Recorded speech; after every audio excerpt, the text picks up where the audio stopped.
Good morning student.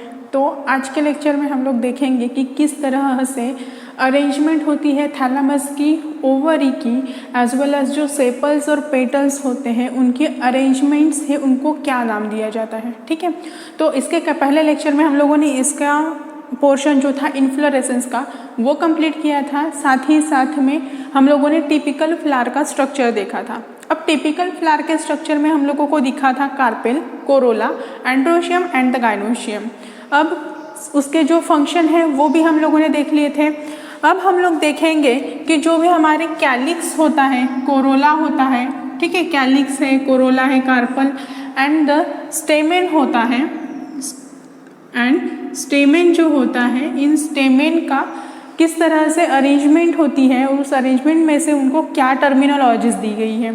ठीक है, तो यहाँ पे हम लोगों को कुछ टर्मिनोलॉजीज याद रखने हैं as in related with the sepals, petals, androecium and gynoecium की अरेंजमेंट। ठीक है, तो पॉली एक वर्ड हमको याद रखना है, पॉली एंड द गैमो। ठीक है, पॉली का मतलब होता है फ्री, पॉली का मतलब है फ्री और गैमो का मतलब होता है फ्यूज्ड।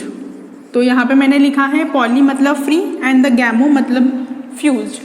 मतलब अगर मैं इन केस ऑफ कैलिक्स बात कर रही हूँ, कैलिक्स मतलब ही हमारे सेपल्स, तो अगर मैं कैलिक्स के बारे में बात कर रही हूँ तो यहाँ पर अगर मैं बोल रही हूँ पॉलीसेपैलस, मैं बोल रही हूँ पॉलीसेपैलस, तो इसका मतलब जो भी सेपल्स प्रेजेंट होते हैं, ठीक है, ये जो सेपल्स प्रेजेंट होते हैं, ये सेपल्स अगर डिफरेंट हो, मतलब वो फ्यूज्ड ना हो, वो सेपरेट हो, फ्री हो, तो उसे हम लोग बोलेंगे पॉलीसेपैलस।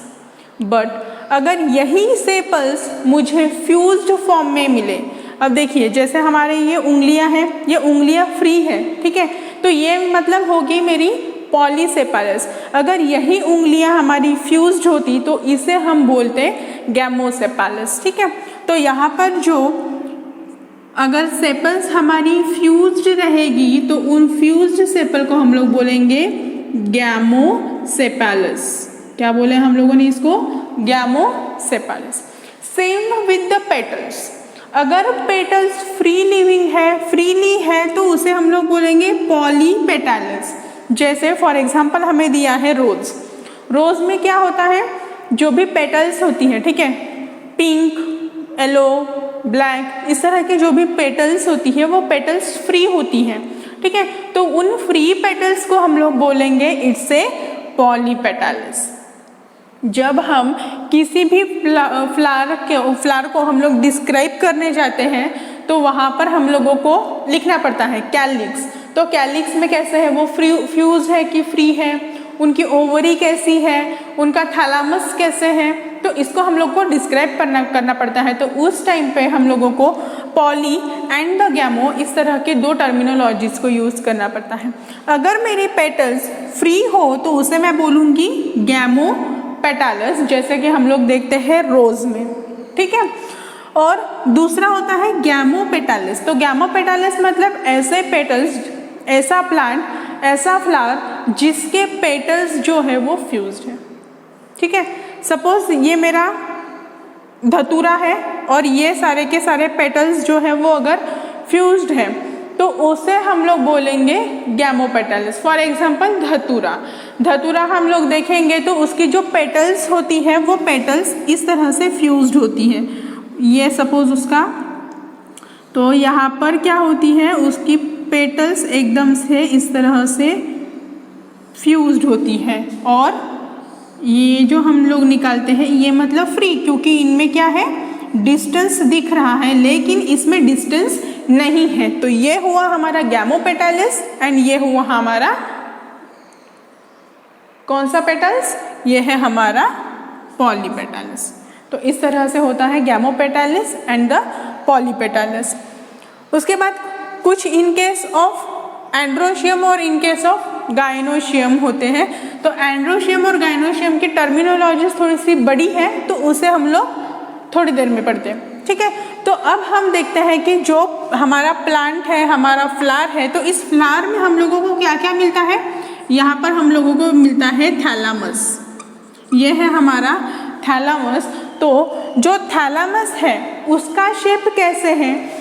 थैलामस अगर बड़ा है तो वहाँ पर ओवरी की अरेंजमेंट कैसी है? ओवरी की अरेंजमेंट से डिसाइड होता है कि वहाँ पर अदर जो भी ऑर्गन है जैसे कि हमारे गाइनोशियम और एंड्रोशियम, इनकी अरेंजमेंट कैसी है।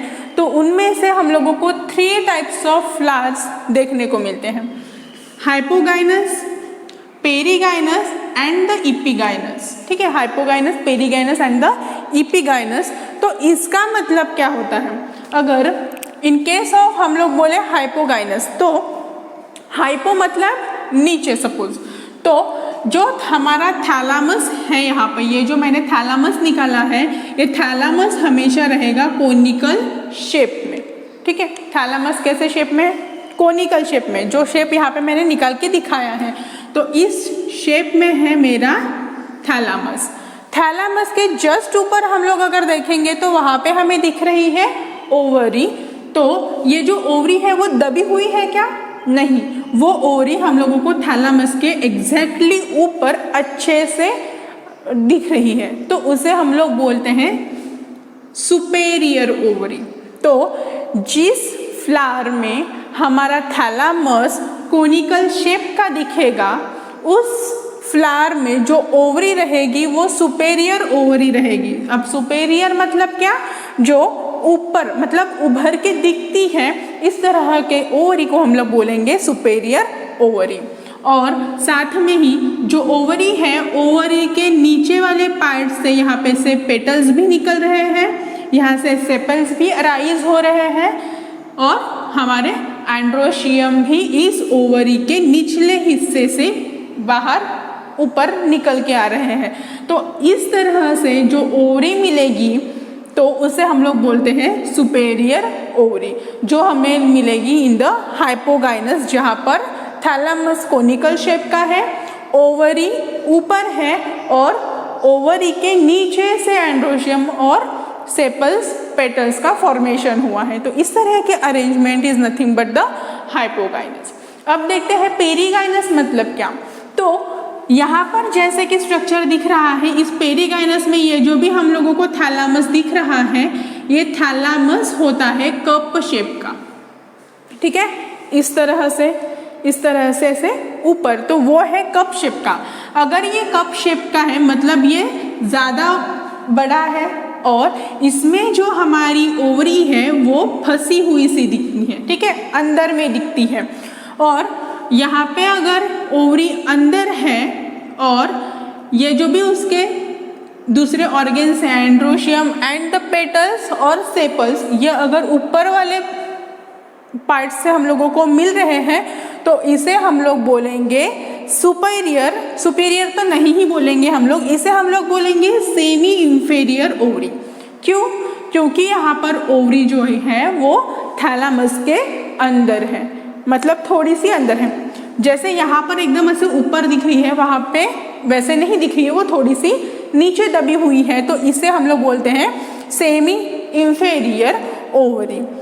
तो इस तरह की ओवरी जो है हम लोगों को कुछ प्लांट्स में मिलती है, जैसे कि रोज, पी एंड द बीन्स। इस तरह के प्लांट में हम लोगों को perigynous shape of thalamus and the perigynous ovary का फॉर्मेशन दिखता है। तो अब है हमारा नेक्स्ट, दैट इज इपीगाइनस। तो इपीगाइनस में क्या हो रहा है कि जो थैलामस है वो थैलामस के अंदर ही हमारी पूरी ओवरी है। फॉर एग्जाम्पल ये है मेरा थैलामस, इस थैलामस के बिल्कुल अंदर दबी हुई मेरी ओवरी है, तो उस टाइप ऑफ ओवरी को हम लोग बोलते हैं इंफीरियर ओवरी, क्योंकि वो पूरी दबी हुई है। तो उसमें जो भी सीड्स है या फिर जो भी उसका रिप्रोडक्टिव स्ट्रक्चर है वो भी कैसे दिखेगा हम लोगों को? इंफीरियर और दबा हुआ दिखेगा, तो उसे हम लोग बोलते हैं इपीगाइनस।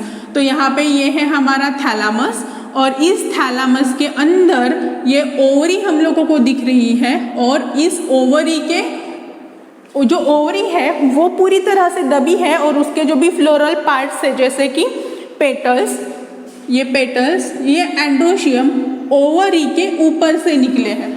ठीक है, तो इस टाइप की कंडीशन अगर हमें मिल रही है इन द फ्लावर, तो उसे हम बोलेंगे एपिगाइनस टाइप ऑफ फ्लावर। तो इस तरह से थैलामस की पोजीशन और ओवरी की पोजीशन के ऊपर से हमने क्या किया, क्लासीफाई किया फ्लावर को in hypogynous, perigynous and the epigynous. तो हाइपोगाइनस में हम लोगों को क्या ध्यान में रखना है, थैलामस है जो कप शेप का है, सॉरी कोनिकल शेप का है, और उस थैलामस के ऊपर में ओवरी है, ठीक है। तो वो हम लोगों को अच्छी तरह से दिख रही है, मतलब वो सुपेरियर ओवरी है, और ओवरी के निचले हिस्से से निकल रहे हैं एंड्रोशियम और पेटल्स। तो इसीलिए हम लोग बोलेंगे कि ओवरी इज अपर मोस्ट, तो उसे हम लोग बोलेंगे सुपेरियर। नेक्स्ट में हम लोगों ने देखा कि थैलामस है वो कप शेप का स्ट्रक्चर है, और जो ओवरी है वो थैलामस के थोड़े से अंदर में दिख रही है, इसीलिए हम लोग उसे बोलेंगे semi inferior type of ovary. और नेक्स्ट में हम लोगों को दिख रही है कि जो ओवरी है वो ओवरी पूरी की पूरी हमारे थैलामस में दिखती है, और जो अदर पार्ट्स है लाइक पेटल्स, स्टेमेंस, वो क्या हो रहे हैं, उस ओवरी के ऊपर से निकल रहे हैं। तो इसीलिए हम लोग इस टाइप के ओवरी को बोलते हैं इंफेरियर टाइप ऑफ ओवरी। कहाँ पर दिखती है इस तरह की ओवरी, रोज एंड द गावा में, ठीक है। अब देखते हैं कि जो पेटल्स होते हैं और सेपल्स होते हैं, उन पेटल्स और सेपल्स में की अरेंजमेंट कैसी होती है, मतलब सेपल्स कैसे हैं, यहाँ पर उनके पेटल्स किस तरह से हैं, वो एक दूसरे के ऊपर ओवरलैप है क्या या फिर फ्री है, तो इस टाइप से हम लोग देखेंगे। Aestivation is nothing but the arrangement of sepals and the petals in the floral bud. जो हमारी कली होती है उस कली में किस टाइप से हम लोगों को सेपल्स और पेटल्स का फॉर्मेशन दिखता है वो हम देखते हैं with respect to the members of same whorls like calyx and the corolla. जैसे इसमें एस्टिवेशन में हम लोगों को 4 टाइप्स ऑफ एस्टिवेशन, मतलब 4 types of arrangement of petals और सेपल्स दिखाई देती है। First one is velvet type of aestivation, second is twisted type of estivation, third is imbricate and the fourth one is the waxillary type of estivation। तो ये जो aestivation है उसको हम लोग कैसे डिफाइन करेंगे, ठीक है। अगर एक कोई भी फ्लावर है, उस फ्लावर में जो पेटल्स होते हैं वो पेटल्स अगर अलग अलग हो, मतलब पॉलीपेटल्स की कंडीशन हो, उसके जो पेटल्स है वो एक दूसरे के ऊपर ओवरलैप ना हो रहे हो, तो उस टाइप के एस्टिवेशन को हम लोग बोलेंगे वेलवेट टाइप ऑफ एस्टिवेशन, ठीक है। देखिए जैसे कि यहाँ पे डायग्राम निकाली है, यहाँ पर गैप है, 2 पेटल्स में गैप दिखाई दे रही है, मतलब ये फ्यूज्ड है क्या, नहीं, इनमें है हमारी गैप। तो इस टाइप के एस्टिवेशन को हम लोग बोलते हैं velvet type of aestivation. Next one is the twisted type of aestivation. Twist बोला है, ठीक है। अगर हम लोग ट्विस्ट बोल रहे हैं तो थोड़ा सा कैसे वो मुड़े हुए होंगे। तो यहाँ पर जब हम किसी भी पेटल की अरेंजमेंट देखते हैं तो वहाँ पर हम लोगों को किस तरह से हमने की, ये पेटल है और ये दूसरी पेटल है, ये पेटल ऐसी है, इसके ऊपर में इस तरह से, फिर इस तरह से। तो ये जो पेटल्स की अरेंजमेंट है, इन पेटल्स का जो एक हिस्सा है वो बाहर की तरफ, तो उसी पेटल का दूसरा एंड अंदर की तरफ, दूसरे पेटल्स का हिस्सा बाहर की तरफ और उसका एक हिस्सा अंदर की तरफ। तो इस तरह से ये क्या हो रहे हैं, एक बाहर एक अंदर, एक बाहर एक अंदर, इस तरह से वो जो भी वहाँ के पेटल्स हैं वो पेटल्स एक दूसरे के साथ होते हैं overlap with the only one and, क्योंकि एक बाहर है एक अंदर है। तो इस टाइप से जो भी ट्विस्टेड स्ट्रक्चर हमें दिखेगा किसी भी फ्लावर्स के पेटल्स में, तो हम लोग बोलेंगे कि it's a twisted type of aestivation showing flower. Next one is imbricate. अब इम्ब्रिकेट मतलब क्या, तो जो हमने देखा था यहाँ पे कि ट्विस्ट हो रहे थे, एक एंड बाहर था एक एंड अंदर था, ठीक है, ट्विस्टेड में। तो इम्ब्रिकेट में क्या होता है कि पूरी एक पेटल अंदर की तरफ, दूसरी पेटल बाहर की ओर। फॉर एग्जाम्पल ये पेटल है, इसके दोनों एंड अंदर की ओर है, ये पेटल है जिसकी बाहर की ओर है, ये पेटल है जिसके एंड अंदर की ओर है। तो यहाँ पे हम लोगों को इस टाइप के पेटल्स मिलेंगे जो अंदर बाहर रहेंगे और एक दूसरे के साथ ओवरलैप भी रहेंगे। इस टाइप का जब हम एस्टिवेशन देखते हैं तो उसे हम लोग बोलेंगे imbricate type of aestivation. Now the fourth one is quite different than the other three. किस तरह से? यहाँ पे जब हम कुछ फ्लावर्स देखते हैं तो फ्लावर में एक पेटल बड़ी दिखती है, ठीक है, और उसके बाजू में होते हैं छोटे छोटे पेटल्स। तो उस टाइप का जो एस्टिवेशन है उसे हम लोग बोलेंगे वैक्सिलरी टाइप ऑफ एस्टिवेशन। इसमें क्या होता है कि एक जो नीचे की पेटल्स होती है वो बहुत ज़्यादा छोटी होती है और ऊपर इसके बाजू में जो पेटल्स हैं वो इस टाइप से उससे थोड़े से बड़े, और एक जो पेटल रहेगी वो सबसे बड़ी रहेगी, ठीक है। तो इस टाइप से कप लाइक शेप और छोटे बड़े बड़े इस टाइप से जो भी फॉर्मेशन होगा किसी भी पेटल का उसे हम लोग बोलेंगे वैक्सिलरी टाइप ऑफ एस्टिवेशन, ठीक है। तो इस टाइप से हमने देखे 4 types of aestivation. Aestivation is nothing but the arrangement of the petals and the sepals. तो वेलवेट टाइप ऑफ एस्टिवेशन में जो भी हमारे पेटल्स थे वो पेटल्स फ्री थे, ट्विस्टेड में एक अंदर एक बाहर, और दोनों एक एक एंड से ही क्या हो रहे थे, एक दूसरे को फ्यूज्ड हो रहे थे। नेक्स्ट में हम लोगों ने देखा कि एक पूरी अंदर पूरी बाहर, और क्या हो रही है, दोनों के दोनों एंड उसके फ्यूज्ड हो रहे हैं, उसे हमने बोला इम्ब्रिकेट एंड द वैक्सिलरी। तो थोड़ा सा डिफरेंट है, तो वो तो हम लोगों को देख के ही पता चल जाएगा। अब हम देखते हैं कि एंड्रोशियम और गायनोशियम की कंडीशन कैसी है। जैसे हमने अभी देखा था ना पॉलीपेटलस पॉलीसेपेलस कंडीशन, उसके बाद गैमोपेटलस गैमोसेपेलस, तो उसी तरह से गायनोशियम और एंड्रोशियम में किस तरह से अरेंजमेंट होती है वो देखते हैं।